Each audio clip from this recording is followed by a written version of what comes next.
Okay, in this video, I am going to go over accounting for discounted bonds.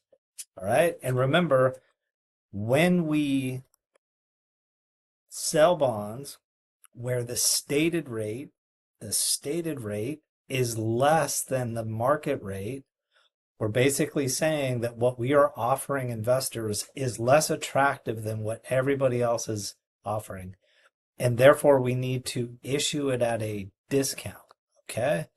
So in this particular example, our stated rate is 8%. Our market rate is 10%. Again, I don't like the par value. I like the face value. So the face value of the bond is 100,000, but since the stated rate is less than the market rate, we're going to sell the bond at a discount. How we determine what that discount is, we'll do that in a later video. But for now, let's just assume that we're going to sell the bond for 96,400 or 96%, 96.4%, I should say. Okay, then we're going to pay interest on June 30th and December 31st, just like the last example, and the bond will mature in 2 years. Okay, so I'm not a huge fan of these PowerPoint slides, so I might just do my own. When I issue at a discount, okay, the cash that I receive is obviously going to be a little bit less than the issue price, right? Sorry, the face value. So our face value is 100,000, but we're issuing it at a discount, and I'm pretty sure it was 96.4%. So we are going to receive 96,400. And the difference between the face value and the cash that we receive is what we refer to as a discount on the bond payable, right? So what we're doing is we are creating two accounts. We're going to have bond payable, and that is always going to be the face value of the bond, okay? So at some point, we are going to be obligated to pay the investor back 100,000. However, on the date of the issuance, okay, we would only be obligated to give back the amount of cash that we received, which is 96,400. The difference is what we refer to as the discount on the bond payable. It is a contra liability account, meaning it lowers our liability. And the amount is going to be, in this example, 3,600. Okay? And so the journal entry would be the cash that I receive. I'm going to receive 96,400. I am going to have a bond payable of 100,000, just like we said, and the difference is the discount, 3,600. Just like they did. But I wanted to draw pictures. Okay. So, man, how are we gonna pay interest? And this fucking slide is way too complicated. All right. It's a complicated issue, but this slide's making it 10 times more complicated.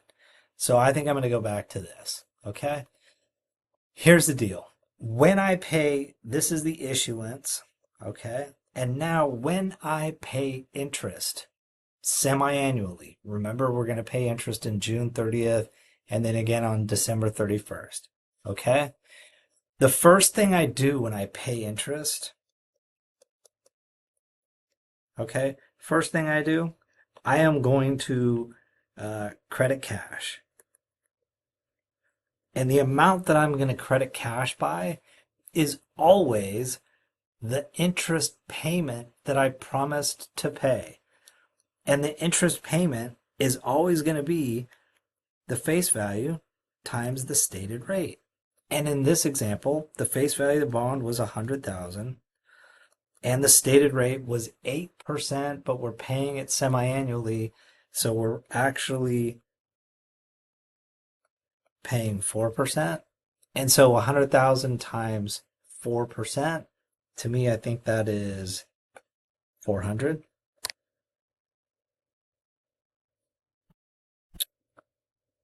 Sorry, 4,000. This is correct. I cannot do math in my head. But 100,000 times 4, okay, fair enough. It is 4,000. So I am going to credit cash 4,000. That is the first thing I am going to do. The second thing I am going to do, actually, I should use two fingers. The second thing is I am going to eat into this discount, right? So listen, the further I go in time, the more, in fact, I can even do a different color. The further I go into time, the more I'm going to owe, right? And by the end of the 2 years, I'm going to owe the full amount, the actual 100,000. So at the very end of 2 years, I shouldn't have any discount at the end. It should always be zero at the very end. Yeah. So I am going to eat into the discount. I am going to eat into the discount by the following formula. The total discount divided by number of periods. And so the total discount in our example is 3,600. And I'm going to divide it by the total number of periods. And remember, we said this bond is a 2-year bond, but it pays interest semi-annually. So the actual number of periods is 4. Okay?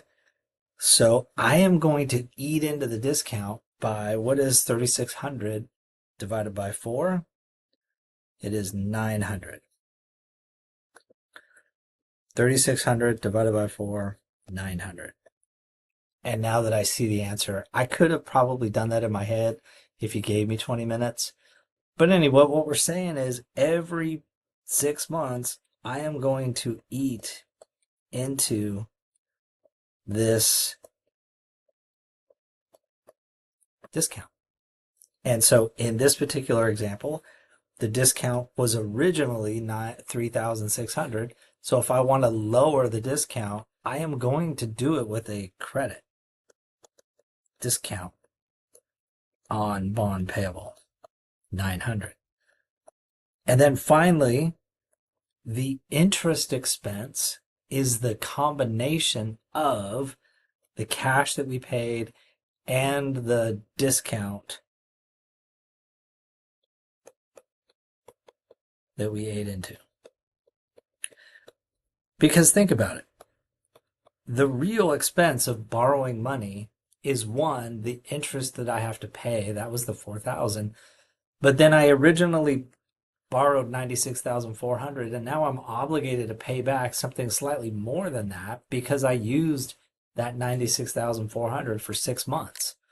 And so it's no longer 3,600. Instead, now it's 2,700, I think. And so that's an expense to me, right? The fact that I'm obligated to pay a little bit more than I did on the issue date. And then every year, every interest payment, it's always going to be the same journal entry. Interest expense, 4,900. Discount, 900. And then cash, 4,000. Okay. That is this journal entry right there. This is all too small for me. Okay. Although this slide might be kind of cool. The carrying value, right? Remember, we were saying that the bond at issuance was 96,400 and the bond at maturity 100,000, right? And so we have a total discount of 3,600. This is 3,600. And after the first 6 months, right, we are going to eat into that by 900. So the discount shrinks to 2,700. Then after the 1 year anniversary, the discount will have shrunk by 1,800. And then the third payment, it will have shrunk down to only 900. And therefore the carrying value way out here is almost at 100,000. And then finally, that last year, 100,000.